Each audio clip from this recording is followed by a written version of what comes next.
has all sorts of scenarios predicting a war against Russia, in fact. Of course, they put it on the opposite. Russia is going to attack us. Sometimes you have Germans saying, Russia is going to attack us next week, literally, and it's not metaphorically. You know? So Russia is prepared for this inevitable war against NATO. And what's happening in Ukraine now is like the preamble. So this war seems to be inevitable within the next 4 to 5 years, according to NATO itself. And obviously, I would say that at the highest level here, from the Kremlin to the Security Council to the Minister of Defense, everybody knows that. We understand that at every level, and we're ready for this war. And we're ready for this war ahead of time.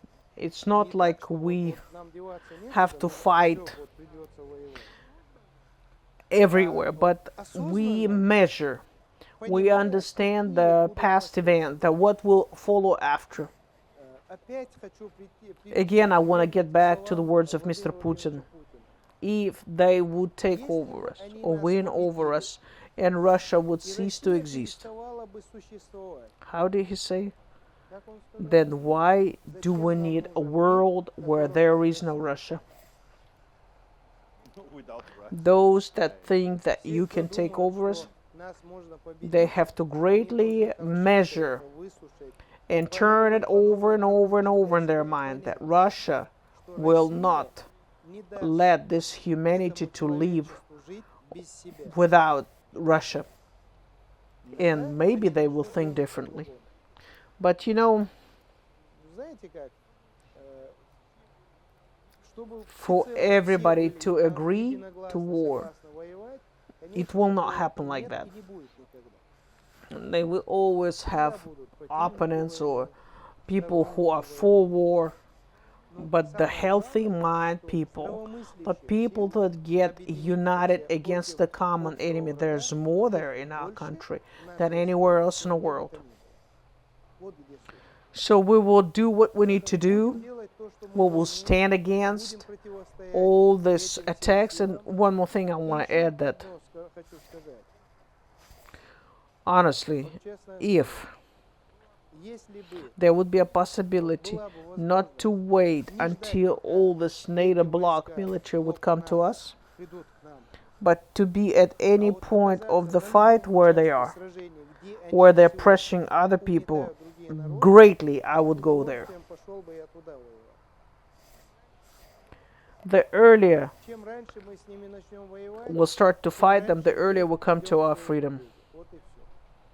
Even in this case, we don't take the sword out. We're not trying to take out that we need to start the war now. Even in this case, think about it. Do you really need that? We call for peace. But if you don't leave us alone, of course we will fight. And believe me, in this war, there will be no winners. The one that is trying to attack us, they will not win. That we can guarantee. So you are essentially, I would not say you are proposing, but you are considering the possibility that the best solution when Russia sees that this war organized by NATO is inevitable will be a preemptive attack.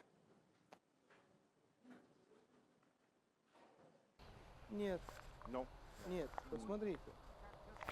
Today, as a state, to fight or attacks anybody, and that's not what I'm offering, but there's a war of these states that takes place in the other territories. And I offer to support these countries for them to have such strength to stand against those countries' terrorists. Iran.